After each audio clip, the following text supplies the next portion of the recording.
Ripple might buy PayPal. That's the headline bouncing around crypto circles right now. A $40 billion company potentially acquiring another $40 billion company. And the moment that rumor hit, XRP holders started calculating what this means for the token price. $9, $15, some are saying $50. But here's the question nobody's asking. Even if Ripple successfully acquires PayPal, and that's a massive if, why would that automatically make XRP more valuable? Pause on that for a second. Because the assumption underneath that question reveals one of the most expensive mistakes retail investors make. The belief that when a company does something big, the assets associated with that company must go up. That logic sounds reasonable until you examine how value actually flows in corporate acquisitions. And what you discover is uncomfortable. Most of the time, the people who profit from these deals aren't the ones holding tokens or hoping for price appreciation. They're the ones who understand what's actually being bought, who's paying, and where the value accrues. If you're here because you want to understand money differently, not just follow the crowd, subscribe. Because what comes next is going to challenge some deeply held beliefs about how markets actually work. Let's get into it. Let's start with what's actually on the table. PayPal's market cap has dropped more than 46% over the last year. It's now valued around $38 billion. The company is struggling. Payment volumes are flat. Growth has stalled. They just fired their CEO and brought in new leadership. Ripple, on the other hand, just raised $500 million at a $40 billion valuation. They've been acquiring companies aggressively. Metaco for $250 million. Hidden Road for $1.25 billion. Treasury Services for another billion. They're building infrastructure. Fast. So the speculation goes like this. Ripple has momentum. PayPal needs a savior. Ripple has blockchain technology. PayPal has 400 million users. Put them together and suddenly you've got a company that bridges traditional finance and crypto. A payment giant powered by blockchain rails. And XRP holders hear this and think, this is it. This is the catalyst. Institutional adoption, real-world use case, mass integration. But let's slow down and examine what's actually happening if this deal were to go through. First, the money. Ripple's valuation is $40 billion. PayPal's market cap is $38 billion. But acquisitions don't happen at market cap. They happen at a premium, usually 20 to 40% above current trading price. That means Ripple would need to pay somewhere between $50 and $60 billion to acquire PayPal.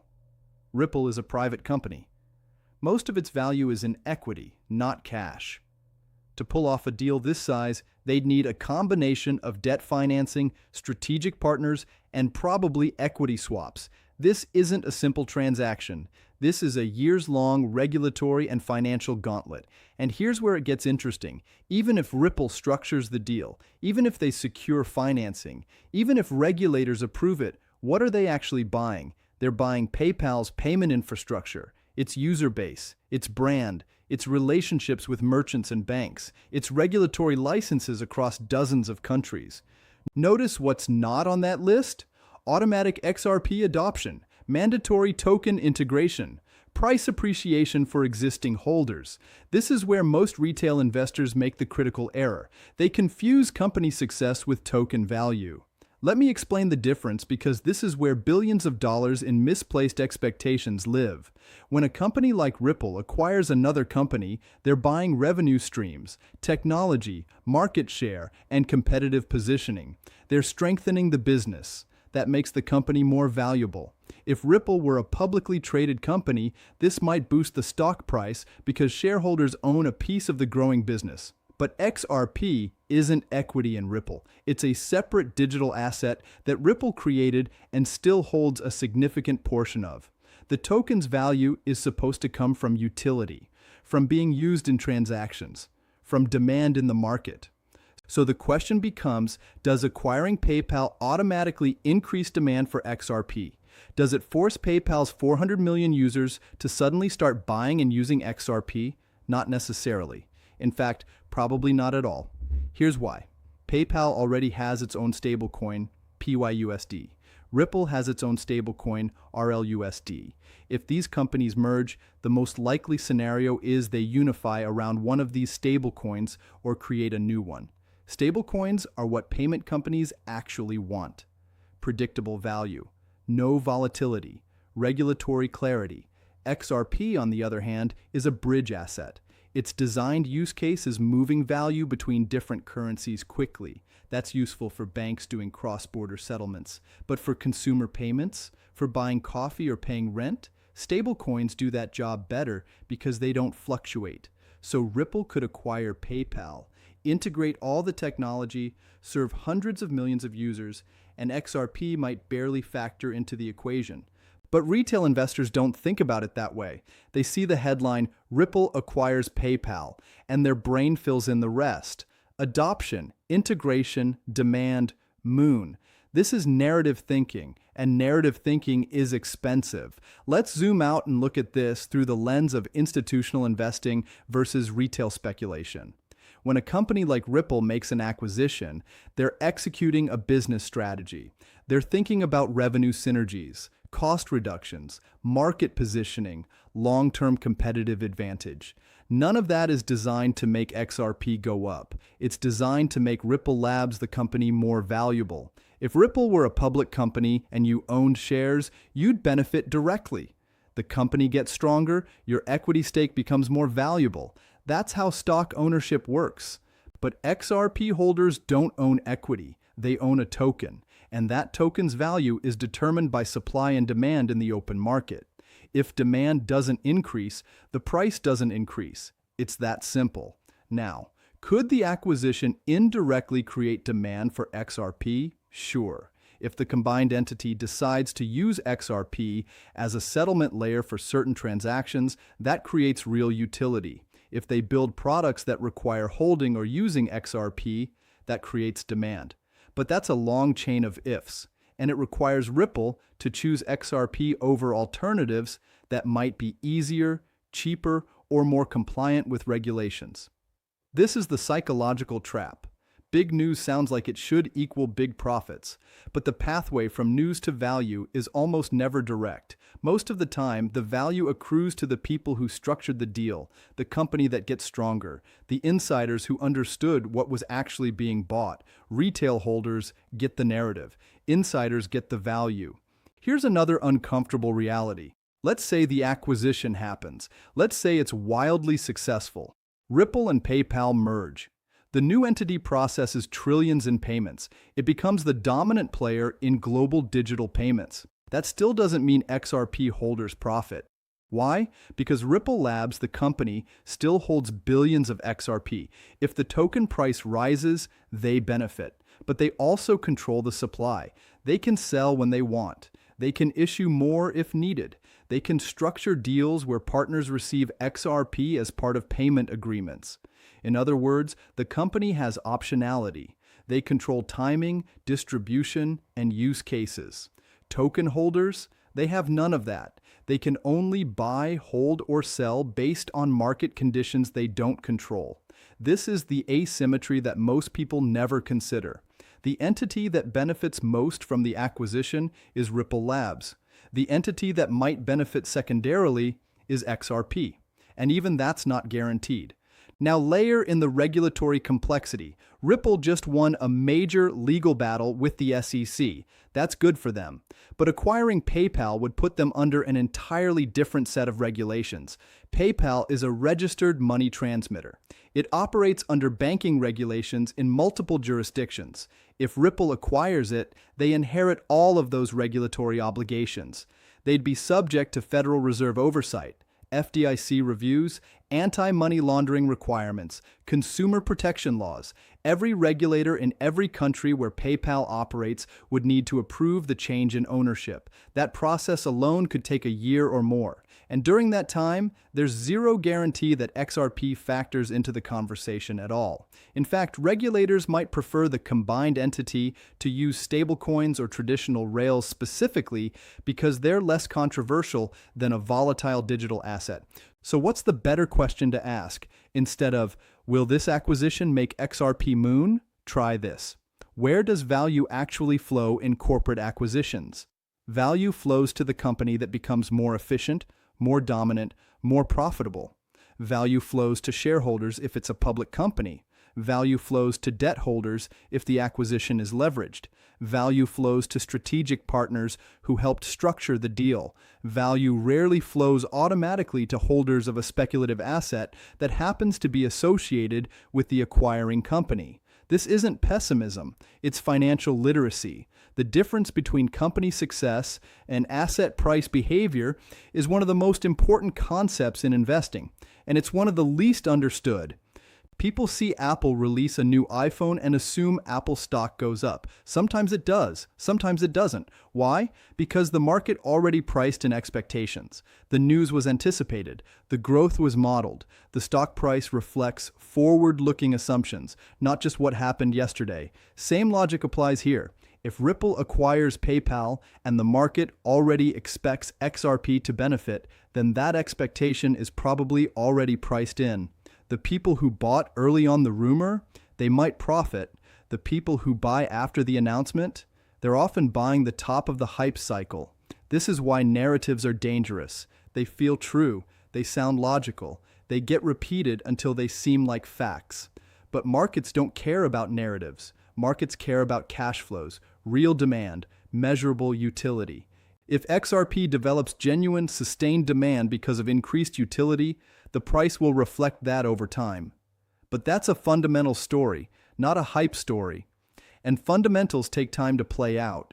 Years, not weeks. Let's talk about what actually creates value for a digital asset, because this is where the conversation gets interesting. A token becomes valuable when it has utility that can't easily be replicated, when it solves a problem, when holding it or using it provides access to something people want. Bitcoin has value because it's decentralized, scarce, and widely recognized as digital gold. People hold it as a store of value. That creates demand. Ethereum has value because smart contracts run on it. DeFi protocols use it. NFTs are built on it. Developers need ETH to deploy applications. That creates demand. XRP's value proposition is speed and low cost for cross-border payments. It's designed to be a bridge currency that banks and institutions use to move value between different fiat currencies without pre-funding accounts. That's a real use case, but it's a narrow one. And it requires institutions to choose XRP over alternatives like stablecoins, SWIFT improvements, or central bank digital currencies. So the question isn't whether Ripple acquiring PayPal is good news. The question is whether that acquisition increases the specific utility that makes XRP valuable. Does it create more cross-border payment volume that requires XRP as a bridge? Does it force institutional adoption of the token itself? Maybe, maybe not. And that uncertainty is the point. Retail investors assume the answer is yes because they want it to be yes. Institutions evaluate the answer based on cost, compliance, and competitive advantage. Those are very different frameworks. Here's the mindset shift that changes everything. Stop thinking about crypto as a way to get rich quick. Start thinking about it as a way to understand how value actually works in modern financial systems. Blockchain technology is real. It has applications. It will likely transform parts of the financial infrastructure over the next decade, but that doesn't mean every token associated with that transformation will be valuable. Most won't. Just like most dot-com companies in the late 90s didn't survive even though the internet clearly had a future. The internet was the technology. Amazon was one of the companies. Most investors who bet on random internet stocks lost money. The ones who identified actual business models with competitive moats, those are the ones who built wealth. Same principle applies here. Blockchain is the technology. Some companies will dominate. Some tokens will have genuine utility. Most will fade into irrelevance. Your job as an investor isn't to chase every headline. It's to understand which projects have real utility, sustainable business models, and competitive advantages that can't easily be copied. That requires skepticism. It requires asking uncomfortable questions. It requires being willing to say, this sounds bullish, but where's the actual value flowing? Most people never ask that question. They just ride the hype, and hype has a pattern. It spikes, It crashes. It leaves most participants worse off than when they started. The people who win are the ones who bought before the hype or sold into it. Everyone else is exit liquidity. So where does that leave you with the Ripple PayPal situation? If you're holding XRP because you believe in its long-term utility as a bridge currency for institutional payments, this acquisition news doesn't change your thesis. Either the technology will get adopted or it won't. Either institutions will choose XRP or they'll choose something else. That's a multi-year story that plays out through usage data, not headlines. If you're holding XRP because you think this acquisition will cause the price to spike, you're speculating on narrative, not fundamentals. And narrative speculation is a game where the house always wins. The house being the people who got in early, who have more information, who can move markets. You're not wrong to find this space interesting. You're not wrong to want exposure to blockchain technology. But clarity matters. Knowing what you own and why you own it matters. XRP might go up. It might go down. It might do nothing for years. None of that changes whether blockchain payments have a future. But it does change whether you're making a smart investment or gambling on stories. The smartest thing you can do is separate the technology from the speculation, learn how the systems work, understand where value comes from, build conviction based on fundamentals, not hype. And if you're going to hold any asset, crypto or otherwise, know what you're betting on. Are you betting on Ripple Labs succeeding as a company? Or are you betting on XRP being adopted as a payment rail? Those are related but not the same. Company success doesn't automatically equal token success, and the sooner you internalize that, the better your investment decisions will be. If this changed how you think about crypto narratives versus reality, subscribe.